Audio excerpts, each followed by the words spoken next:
Barbara Harris is from Project Prevention. It's an organisation paying drug addicts about $320 to get a vasectomy or to be sterilised so druggos can't have kids because they'll be bad parents and all these other reasons they've come up with. What are your thoughts on that? This Project Prevention, and we're going to talk to Barbara in a second, they literally go around and they put up flyers as well, I believe, where if you want to get $320, you call this number and this is what you have to do. And in order to get the $320, which, let's face it, a lot of drug addicts want the money for their next hit, they're in a bad place and they have to get the vasectomy to get the money. Yeah, and so you know you're what? sterilising them so that they can never have children and maybe not in the right frame of mind to make that decision. Yeah, while they're desperate and, Exactly. I understand that you don't really want full junkies to be bringing kids into the world because they won't look after them properly. But what about giving them the opportunity to come out the other side? It stops them from having a life beyond being a drug addict and having a second chance. And I think that's where people might have a problem with Project Prevention. We are going to talk to Barbara because this is something that's happening in the US and the UK, but not happening here yet, although I do believe they want to bring it to Australia. Hi, Barbara. Welcome. Hi, thank you for having me. Okay, tell us your reasons from the organisation as to why you think this is a good idea. First, I need to clarify that we don't just offer money for people to be sterilized. We also pay them to use long-term birth control. Unfortunately, the UK media has pushed to everybody that we only are out to sterilize people, which is very unfortunate because that's not what we do. We offer the money for them to use long-term or permanent birth control. The choice is theirs. Right. And nobody has come through our program yet who hasn't had numerous pregnancies who has decided to be sterilized. So Wait. So the ones that are on the long-term birth prevention or short-term even, how much are they getting paid? They get the same amount of money per year, so they actually can stay with us for many years, which many of them do, and so they'll get paid that much every year. And it doesn't matter to us. You know, obviously they're going to get more money than somebody who chooses to be sterilized, but that's okay. As long as they're being responsible and using birth control, we don't have a problem with that. And you want to... We just don't want women who are abusing drugs and alcohol to conceive children that they're going to marinate in drugs and alcohol the entire time they're pregnant and then give birth to them only for them to be taken away from them. And then, that starts another show, they end up in foster care, moving around from home to home like a cardboard box, never feel loved, never feel cared about, and that's just... And that opens up a whole plethora of new problems for those kids as they grow up through their teens, through their 20s, into adulthood.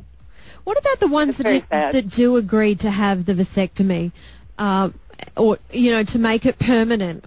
Do you think that maybe they're not in the right frame of mind to be making a decision like that? No. I mean, to me, if you can't trust them to make a decision, how can you trust them with a child?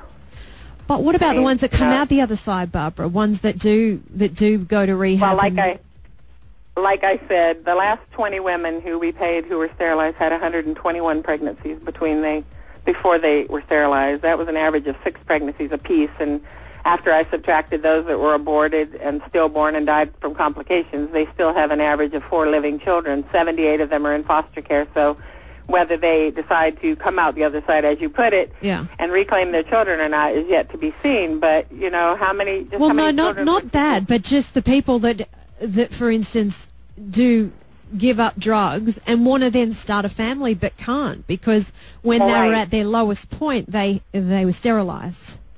Well, like I said, nobody can be sterilized before you've had children. That's not possible. No doctor will sterilize somebody who has not had children. Right. Oh, okay. So I guess it just depends on where your heart is, whether you feel that the most important thing here is the fact that 10 years down the line this person might get clean, meet Mr. Right, and want to have children, or do you care that during that 10-year period of time she's going to destroy the lives of numerous children? I guess it just depends on where your heart is, and my heart goes to the children. I'm sorry, because they are the victims here, not the parents. Is this backed by a church group or a parents group? No. No, we're just... I started the organization because my husband and I adopted 4 of 8 children born to a Los Angeles drug addict. Every year they would give me a phone call and tell me she had had another child. Did we want it? And it was just very frustrating and heartbreaking to see how these children came home from the hospital. They didn't come home a little bundle of joy as they deserved to be. They came home withdrawing from drugs and screaming and yelling, and light bothered them, noise bothered them. It just was not okay. Everybody was complaining. The social workers were complaining about the fact that these women are having so many children. The foster parents were complaining about the state of the children, but complaining doesn't accomplish much. So I just decided to start offering people who are living very irresponsible lifestyles money to be responsible. Do you want to bring this service to Australia? They want us to come to Australia. I've received so many emails from Australia and phone calls. What, like who? Just the public, or who are you talking about? Social workers, foster parents, just people that live there, people who know drug addicts, just, you know, the same as it was at the UK, just many, many people who come in contact with addicts or know addicts. Or it's a strange thing because, you know, you think on the surface when you first hear the headline of this story, you think, oh, you know, that's taking away someone's right to a baby and they're not in their right state of mind. And but then, you know, you don't want to. I would hate to have been a kid born to a drug addict and come into this world full of drugs and, you know, having the complications that those kids that you've taken in, Barbara, have, because that's just a terrible way to start your life. Well, I just spent a couple of days in Baltimore with one of the women we paid there who was sterilized, and she has I mean, people need to realize nothing positive comes to an addict who has numerous children that are taken away from her or whose lives are destroyed because of her. This woman is now off drugs, but not a day goes by that she doesn't cry and feel bad about what she's done to her children. You know, she's had 7 pregnancies, aborted some, and one of her daughters died after birth. And her 7-year-old son, I'm sorry, he's 9 years old, has the mentality of a 4-year-old. I visited him, and it's just very sad. And Tina stood in the kitchen crying while this boy was, I mean, he's obviously messed up for life, and she blames herself. She knows that it's because of her using drugs and alcohol, and that's something she has to live with the rest of her life. Let's see what everyone else thinks about it. I would like to take calls, 13 10 60, right or wrong on this. What's the question, you think? With sterilising drug addicts? Yeah, exactly. We'll take those calls next, and maybe stick around, Barbara, if that's okay. Yeah, sounds like your heart's in the right place, Barbara, but let's see what everyone else thinks. We'll take those calls next. Yeah, morning, everyone. 19 to 9 now. Kyle and Jackie O's Yeah, we just had Barbara Harris on, who is from Project Prevention. Now, this is an organisation that's been working out of the US and the UK, and basically what they do is they approach junkies and, you know, people who they don't believe should be exactly, having kids, and lots of people who are messed up on that sort of thing, Kyle, and they offer them $320 to either be on long-term birth control or get a vasectomy or get sterilised. The aim of this is to not have junkies giving birth to kids and bring in kids into the world with brain damage or any sort of other ailments or being addicted to drugs when they're born. And a lot of these kids have already died, stillbirths, and a huge foster care. Like, most of these kids are just going straight into foster care.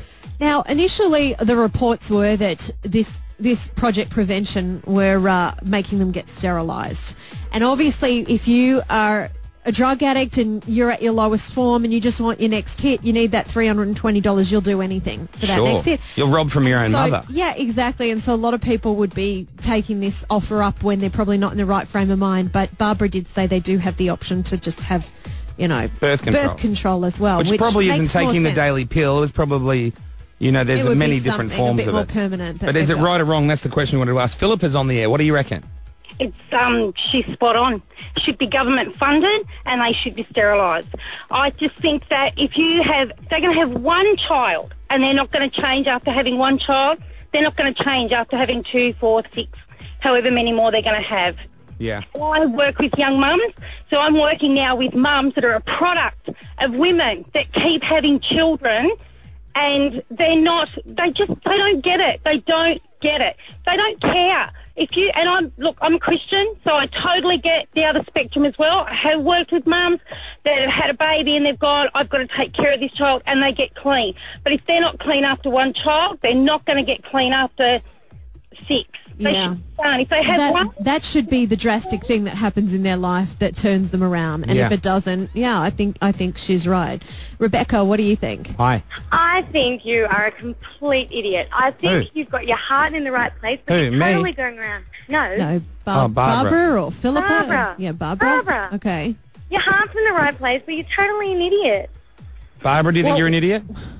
No, and what you're saying doesn't bother me because those who oppose what I'm doing and yell the loudest against what we do, they're not raising any of these children. Seriously, these people nor would they be willing to raise any of these children. They just want to stand and yell that they don't like what somebody else is doing while they're doing nothing themselves. Give them the option of the birth control, but don't give them the option of the sterilization. When they're druggo, they're not in the right headspace. Are you kidding me? But some of these women are having a dozen kids, and then they don't care. They're having unprotected sex. They're off their dial on drugs.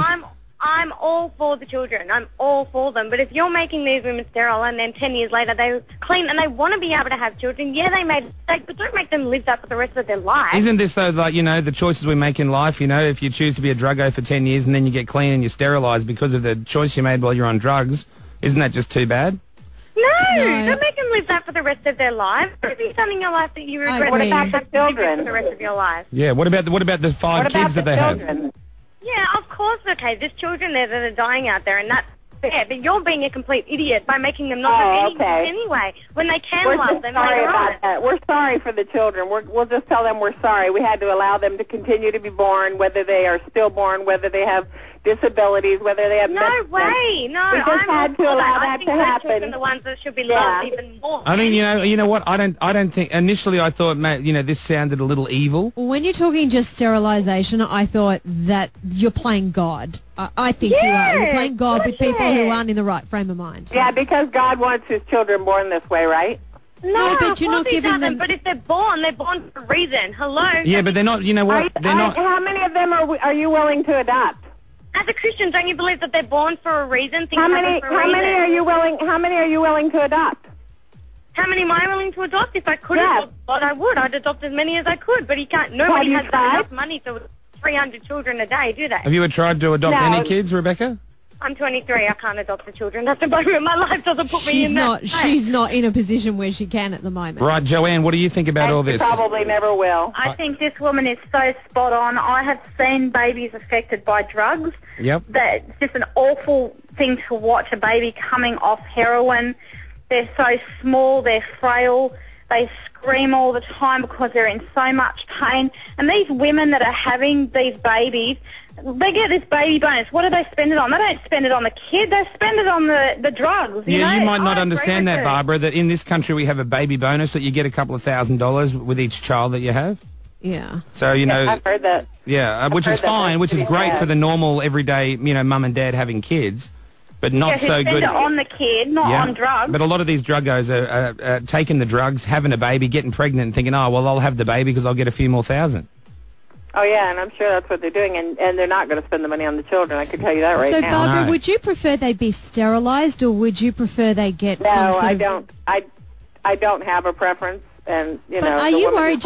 Obviously, the woman who called previously was not paying attention when I was speaking because nobody has come through our program who has not had numerous children. 3 to 13 children is the number of children the women have had who have been sterilized. Right. Nobody has been sterilized who has not had children. Are you worried, though, Barbara, that with the prevention, let's say not getting sterilized, but let's say they have something where they can't have kids, but that can be reversed, are you worried that they will do it just for the money and then get it taken out by a doctor? No, they can't get it taken out because every 6 months they have to go back to the doctor, and we get a letter from the doctor saying that it's still in place, and then they receive more money. Okay, right. Obviously, they can take it out, but they're not going to do that because the money is every 6 months. So that is why we do it that way, to make sure that they keep it in. Okay, all right, that's good. Miranda, hi. Hi, I'm actually a child protection caseworker, so I deal with these women, children, men every single day, and we're not just talking about medical issues that these children have to suffer with. We're talking about psychological harm too. Most of these children that are born to these drug-addicted parents come into care with numerous siblings that that are also in care. They're never hardly ever placed together unless we can find a carer that's willing to take sibling groups on, and the majority of these parents don't fix their lives get these children back. Yeah. Half of them don't even go through the court process. They drop out at the beginning because they're too drug affected. So why are we putting all of these children through this continuously? And you know, all these people that can say, you know, oh, we should give them a second chance. Well, how many chances does it take? We remove children that have got 9, 10 siblings, and these parents just continue on having more and more